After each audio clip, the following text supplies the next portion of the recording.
ಮಾಡ್ತಕ್ಕಂಥದ್ದು, ಬೇರೆಯವರ ಹಿತವನ್ನು ಕಾಪಾಡತಕ್ಕಂಥದ್ದು ಇದು ನಮ್ಮ ಸಂಸ್ಕೃತಿಯಲ್ಲಿ ಮೂಡಿಬಂದಿದೆ. ಕುಟುಂಬ ವ್ಯವಸ್ಥೆಯಲ್ಲಿ ತಾಯಿ ಒಂದು ಸೇವೆಯ ಪ್ರತೀಕ. ಬಹಳ ಉನ್ನತವಾದಂತಹ ಸ್ಥಾನವನ್ನು ತಾಯಿಗೆ ಗೌರವ ಕೊಟ್ಟಿರ್ತಕ್ಕಂಥದ್ದು ಅದಕ್ಕೋಸ್ಕರನೇ. ಸಂಸ್ಕೃತದಲ್ಲಿ ಒಂದು ವಾಕ್ಯ ಇದೆ, ಯತ್ರ ನಾರ್ಯಂತ ಪೂಜ್ಯತೆ ರಮಂತೆ ತತ್ರ ದೇವತಾ. ಗೌರವದಿಂದ ಪ್ರೀತಿಸಿದಾಗ ಅಲ್ಲಿ ಭಗವಂತನಿದ್ದಾನೆ ಅಂತ. ಸ್ವಾಮಿ ವಿವೇಕಾನಂದರು ಇದನ್ನ ಇನ್ನೊಂದು ರೂಪದಲ್ಲಿ ಹೇಳಿದರು, ಪ್ರತಿಯೊಂದು ಮನೆಯಲ್ಲೂ ತಾಯಿಯ ಸ್ವರೂಪ.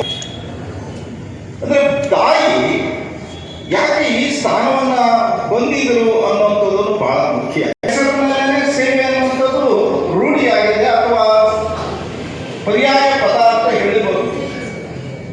ತಾಯಿ ತನಗೋಸ್ಕರ ಬದುಕೋದಿಲ್ಲ, ಮನೆಯ ಒಳಿತಿಗೋಸ್ಕರ ಬದುಕ್ತಾರೆ. ಮನೆಯಲ್ಲಿ ತಾನು ಎಲ್ಲ